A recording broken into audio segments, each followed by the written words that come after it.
एक बात जो आसमा शराजी साहबा, हम माफ़ी मांगने में वैसे भी बड़ा हिचकिचाते हैं। मतलब अगर कोई गलती हो भी जाए, एक मामला चल भी जाए, तो हम फौरी तौर पर ये कहते हैं कि नहीं हम क्यों माफ़ी मांगें, या नहीं अभी तो ये मज़ीद ये चीज़ साबित होना बाकी है। आपको याद है जब वो 35 पंक्चर वाली बात फॉल फ्लैट हुई तो उसके ऊपर भी बहुत से लोगों ने कहा कि नहीं जी हम क्यों माफ़ी मांगें, वो धांधली तो हुई थी, उन्होंने कोई और उसको तवजीह दे दी। अब मसला यहाँ पर यह है कि शहबाज शरीफ साहब को ये दूसरा बहुत बड़ा रिलीफ है। पहले वो NCA वाला मामला, अब ये डेली वेल वाला मामला, तो जो सारा बयानिया है उसके हवाले से अब भी कोई माफ़ी तो मांगेगा नहीं, बल्कि नई उसको स्पिन दी जाएगी। और फिर आपके सामने वो लोग भी हैं जो ये कहते हैं कि जी हमें तो बाकायदा तौर पर फाइलें दिखाई गई और कहा गया कि जी ये तो लोग बड़े ख़राब हैं, ये चोर डाकू हैं, आपका मुल्क लूट के खा जाएंगे, तो इनके खिलाफ जहाद करो। जिन्होंने जर्नलिज्म को जहाद बनाया, एक नया नाम दिया। तो आपके ख्याल में वो जो सारा बयानिया बनाया गया, क्या कोई किसी जगह पर खड़ा होकर ये कहेगा भी, जाहिद हुसैन साहब ने कहा कि अकाउंटेबिलिटी का तो सिलसिला ही कोई नहीं, मेरे ख्याल में जर्नलिस्ट की भी नहीं है, कि अपनी कई भी बातों के ऊपर शायद हम लोग भी खुद को अकाउंटेबल नहीं ठहराते, या इल्ज़ाम लगा देते हैं, प्रोग्राम कर देते हैं, लेकिन शायद सोचते नहीं है कि हमने क्या किया है। क्या कोई किसी जगह माफ़ी मांगेगा? जी शुक्रिया बहुत बहुत मुनीब। मुझे तो नहीं लगता कि कोई माफी मांगेगा। एक जुमला के आगे बढ़ जाया जाता है। 35 पंक्चर की कहानी आप देखें, 1 साल पूरा उसको जिस तरह से, बल्कि इससे ज्यादा लंबा अरसा जो है वो उसको पीटा गया, और उसके बाद फिर एक स्टेटमेंट दिया गया कि एक सियासी बयान था, और वो आगे जो है वो इमरान खान साहब निकल गए।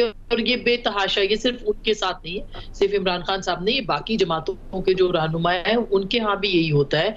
या जो मुख्तलिफ सहाफ़ी हैं जो लंबे लंबे प्रोग्राम करते रहे हैं, जिनके प्रोग्राम इन्वेस्टिगेटिव शोज जो हैं उनके अंदर कागजात लहराए जाते थे, या रोज शहजाद अकबर साहब जो है वो बैठते थे और वो बताते थे कि यहाँ से पैसे गए और वहां से पैसे गए, और फिर एक वो पूरा ये डेफिट का जो एक पूरा प्रोसेस था, खास करके कि अर्थक्वेक का पैसा था बाय द वे, जो कि पाकिस्तान के अंदर इल्जाम लगाया कि इस पे चोरी हुई है और उसकी एक्सपोर्ट किया। और फिर आज उन्होंने अपनी माजून में लिखा भी कि ये नैब की इन्वेस्टिगेशन, हमें बताया गया था कि नैब इन्वेस्टिगेशन कर रही है, जबकि नैब ने इसकी इन्वेस्टिगेशन नहीं की थी। और इसी की बुनियाद के ऊपर डेविड रोज जो थे उन्होंने स्टोरी की थी। अब तो उनकी सोशल मीडिया पे तस्वीरें भी चल रही हैं कि इमरान खान साहब से और शहजाद अकबर साहब के हमरा उनकी जो मुलाकात की दास्तान है वो चल रही है। मगर ये अफसोसनाक बात है, ये पाकिस्तान के अंदर सबसे आसान काम मुनीब यही होता है कि आप किसी को भी निशाना बना दें सोशल मीडिया के ऊपर, मीडिया के ऊपर। आप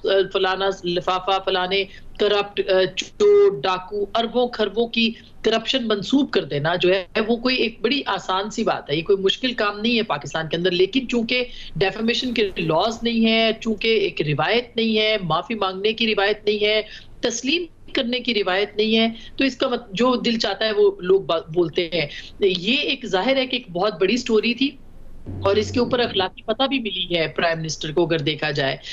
और इसके साथ साथ मुख्तलिफ ज़ाहिर है कि एक पॉलिटिकल जो नैरेटिव है, ये अलग बात है कि PMLN इसमें बहुत ही कमज़ोर है कि वो अपनी उनकी जो कामयाबी है उसको भी वो पोर्ट्रे कर सकेंगे या वो उसको एक्सप्लेन कर सकेंगे। अलबत्ता आपको याद होगा कि एक प्रेस कॉन्फ्रेंस हुई थी जिसमें कि वकील के साथ बैठ के शहबाज शरीफ साहब लंदन में प्रेस कॉन्फ्रेंस कर रहे हैं इसी मामले के ऊपर, और उसका एक क्लिप निकाल लिया गया जिसमें कि पूरी एक कैंपेन जो थी वो एक सियासी जमात ने चलाई कि जी एक शहबाज शरीफ साहब जो है उनको अदालत जो है फैसला सुना रही है और वो सुन रहे हैं, जबकि उनका वकील पढ़ रहा था। और वो इतनी कामयाब मुहिम कुछ दिन पहले कैंपेन जो थी वो चली थी। तो मेरा ख्याल है कि इसमें तो बाकी सारी जमातें अपने बयानियों के अंदर तो बहुत ही कमजोर है, लेकिन कम अज कम जो अखलाकी फतह है किसी की वो बिल्कुल अपनी जगह पे सेलिब्रेट करनी चाहिए। और जितने भी ये क्या वजह है कि ये सारे इंसाफ हमें बरतानिया में मिलते हैं, बाकी मुल्कों में मिलते हैं, पाकिस्तान के अंदर कोई नहीं मिलता। पाकिस्तान की अदालतों पे लोगों को भरोसा नहीं है। बहुत दफा हम सोचते हैं कि कोई इल्जाम लगाता है तो हम कहते हैं अदालत जाएंगे, लेकिन फिर पता चलता है कि भी अदालत का प्रोसेस इतना लंबा है कि जिंदगी गुजर जाएगी लेकिन आपको इंसाफ नहीं मिलेगा। तो ये अफसोसनाक बात है जो कि बहरहाल एक सक्सेस है प्राइम मिनिस्टर के लिए, कहना चाहिए कि उनको आज काफी बड़ी कामयाबी मिली है।